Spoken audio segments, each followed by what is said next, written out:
let's talk about imposter syndrome. We're going to have a heavy conversation. I have exactly 8 minutes before I get to my destination, so we'll try to keep this short. I want to explain to you how imposter syndrome is the thing that's preventing you from accessing more cash. That's the thing that's preventing you from accessing more freedom, more abundance in your life, whether you're a sales rep, whether you just sell something high ticket, maybe you're a coach or consultant, sales rep trying to get to 15, 20, 25K per month, a coach who's trying to grow their business to 50K, $100,000 per month.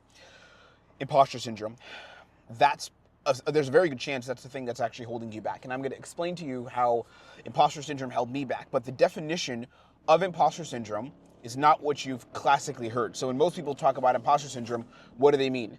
They mean things like, I'm not good enough, comparing myself to other people. And all of those are different manifestations of imposter syndrome. So I'm not going to tell you like, no, that's not imposter syndrome, that's incorrect, because that isn't true. Those are definitions of imposter syndrome, but there's a very specific kind of imposter syndrome that prevents people who are talented, who are skilled, and I know this because this is me. Like this literally for the longest time is me. It prevents people who are talented, people who are skilled, people who have a mission to provide to the world, a gift to give the world, people who want to create massive abundance and freedom for themselves, for their families. Imposter syndrome is the thing that will keep you broke. Imposter syndrome is the thing that's going to keep you poor. Okay? And I'm also going to tell you how to overcome it. So we're not just going to look at what it is and define it. We're going to look at how to overcome it, how to beat it. What is imposter syndrome?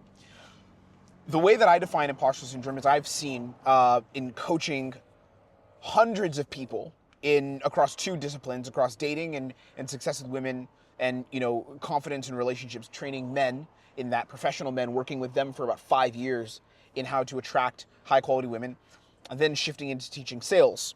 I've worked with a number of coaches who have grown their businesses from 20, 30K per month all the way to 100, 150, even 200K per month in the case of my client NeroKnowledge, and then sales reps who have gone from sub 5K per month in commissions to then being able to hit months of 15, 20, 25K plus in commissions the way our top performers do, okay?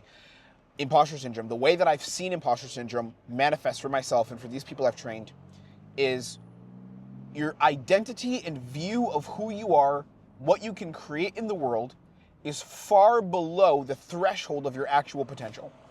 That's what it means. It's your identity and belief systems of how you should show up in the world even, we can call it that, is far below your actual potential, far below the threshold of who you need to be, how you need to act, how you need to communicate, how you need to lead if you are going to step into that reality where you have created more for other people. Two things that are interesting. As a sales rep, you're creating more for other people. That's number one. As a sales rep, your job is to serve. Your job is to help people overcome their own limiting beliefs, their own hesitations, their own doubts that prevent them from making change and prevent them from creating the life that they want. That's number one as a sales rep, whether it's helping businesses, right? Whether it's helping just prospects. And then as a business owner, if you're selling something high ticket, you already know it's already spoken for. If you're a fitness coach, if you're a mindset coach, if you're whatever, doing business coaching, you already know your mission there is helping people, right? And to help people make change. As a sales rep now, if you're struggling with imposter syndrome, which again, a lot of sales reps are, dealing with imposter syndrome is a killer because the way that you show up to your calls, the way that you approach conversations with people who you do need to lead, ultimately comes not from a place of leadership, but from a place of I need to take something from you. And this is how I was showing up on my sales calls, because I was a dating coach for a while, and I coached guys out of imposter syndrome when it came to relationships, and it came to attracting women, and it came to creating intimacy and great energy and connections with women. But in sales, it was a bit different for me, because in sales, I'm taking someone's money, right? In dating, for me, it felt easier in a way because it's an exchange of intimacy, an exchange of connection. In sales, I was like, fuck, I have to take this person's money. I want a high-ticket sales call, like a 45-minute call, and I'm expected to take their money. Where imposter syndrome would kick in and would prevent me from actually making the kind of money I needed was I wouldn't view the sales call from a position of I have authority and I have the power and I have the right to be able to help this person get to where they need to be and challenge them on their belief systems to make this outcome happen, right? That was the issue. I wasn't operating from this place, and this car is pretty loud, so excuse me if you can hear the the engine revs in the background. I'll do what I can in the post to edit out the noise.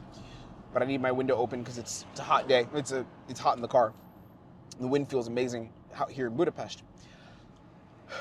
So the way I was showing up in my calls when I first started selling was I was showing up not from a place of I have the authority, I have the permission to be able to get this person to where they need to be. No, I wasn't showing up as that.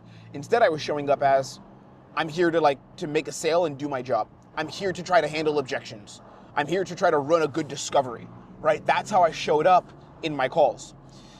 Because I didn't believe, I hadn't embodied in every way, spiritually, mentally, energetically, mindset-wise, I had not embodied, I am the person who is going to help this prospect change their lives because I've been destined for that, because it is my right to do that, right? So the imposter syndrome, where it kicks up, is you show up on calls, whether you're a coach or whether you're a sales rep, you show up on calls and the energy that you come up with, the energy that you demonstrate is not one of service and one of right and one of responsibility, but instead it's one of survival. It's one of how do I show up in a way where I'm able to do my job and close a deal, close a sale without rocking the boat too much because of the imposter syndrome, because you don't believe that you actually deserve to be the person, or you don't believe you are even, we can go past deserve, that you are the person who is destined to change this other human being's life. That's what happens. So then in objections, you have all these word tracks and things you've learned from like little school communities and stuff, or people online. And some of them are very good things you've learned, by the way. Like, I'm not hating on them. I mean, I am hating a little bit on just cheap school communities because everyone's going low ticket now. That's a whole nother video. But what's happening is you'll be in these communities or learn these word tracks, and you're relying on the word tracks to try to handle the objections. You're relying on the word tracks to try to do the work for you without any of the embodiment of service, right? So you'll go and handle these word tracks. You'll master these, even in our program, these protocols, this scripting. You'll do all of that, but you haven't embodied the actual identity of I am someone who is okay, yes, taking cash from another person because that's my responsibility and I'm willing myself, or I have been given the responsibility of changing this person's life. And hey, I am okay with that. So you operate not under that identity. And then what happens, you don't show up doing your job in the best way possible, serving in the best way possible. And that's a huge, huge issue. I got to park, so I'll talk to you all in 1 second. All right, car is parked. Let's continue. Getting out of imposter syndrome.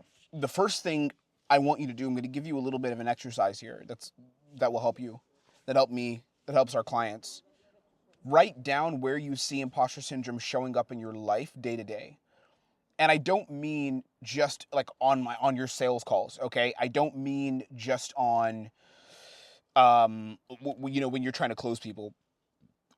What I'm talking about is, where does imposter syndrome show up in terms of your behaviors day to day, the way that you interact with the world, the way that you communicate with people around you, the way that you communicate in the spaces that you frequent. How does imposter syndrome show up there? Because if you can identify the places that it shows up, and I'll give you an example of this. Let's say that you have a friend who you know has been communicating pretty poorly and just hasn't been, transparent in the way that they should be, or hasn't been showing up in the right way. Have a tough conversation with them. Whereas if you don't have that tough conversation, there's the imposter syndrome, you believing that you're not enough to have that tough dialogue with a friend, right? That's an example of imposter syndrome showing up, right? Or you wanting to make content when it comes to sales. It doesn't mean you have to be a sales coach, but you making content when it comes to showing your journey, and then what happens? You don't make the content. What does that mean? There's imposter syndrome, right? Look at all the moments in your life. I want you to do an audit of yourself. You can do an audit. Look at the moments in your life where you're not showing up and you know that you should be. The moments where you should be showing up, the moments where you should be putting yourself out there and you should be communicating as this leader that you want to be, the person that you say you want to be. Find the moments where you're not doing that. At the moments where you're not doing that, you identify them, identify what those moments are. you make a mental note of them and you seek to modify the behavior and replace it with a new behavioral stack. So I'll give you an example, a live one of how I've done this, right? So one of the things that I used to do is I would make YouTube videos early on this channel. If you look at my oldest videos, they were just on self-development. And that was the beginning of my journey where I started having breakthroughs with closing. I started to make 10K months. And it was like give or take around November, December where I started to really see success. And I would make these videos and I kind of was like, fuck, I just got decently good at sales. I shouldn't be talking about this at all. I shouldn't be talking about this because I would hear other people online say, you can't help anyone with sales or anything until you've been good for 10 years, right? So I was like, maybe I shouldn't talk about this. And then even self-development, I was like, hey, dude, like I'm not the most self-improved guy in the world. I don't have this amazing self-development stack where I'm this complete person by any means. How could I talk about this on YouTube?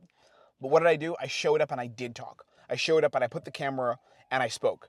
Me speaking, me having those conversations led to what? It led to you being here in this moment and you being someone whose life I could change. And I've changed the lives of many, many people at this point. And not saying that in any way to brag, but I put out value and I've coached and I've trained people and helped them. Because I got over that imposter syndrome and began to put myself out there and begin to take ownership of the gifts that I had, ownership of the mission that I had in the world. And as a result, I've changed my life. I've been able to change my family's life. And I'm working on building that even more. I live in a place I love, flying my parents to come like visit me and, buying accommodations and things like just a whole bunch of stuff I'm able to do and able to engage with because I got over the imposter syndrome and I leaned into the discomfort of, damn, could I really be a leader? Could I really create value? Could I really share this publicly? Could I really share what's in my mind, what's in my belief systems, what's in my heart? Can I do that? Do I deserve to? Hell yeah, I do. And I did. And what was the outcome? A whole bunch of freedom. Driving a fucking sick car that I'm grateful to be in because of that. Because I put myself out there and I overcame the imposter syndrome. So I want to challenge you, identify the places where imposter syndrome is showing up in your life, because if you can identify it and if you can change it, you'll have superpowers.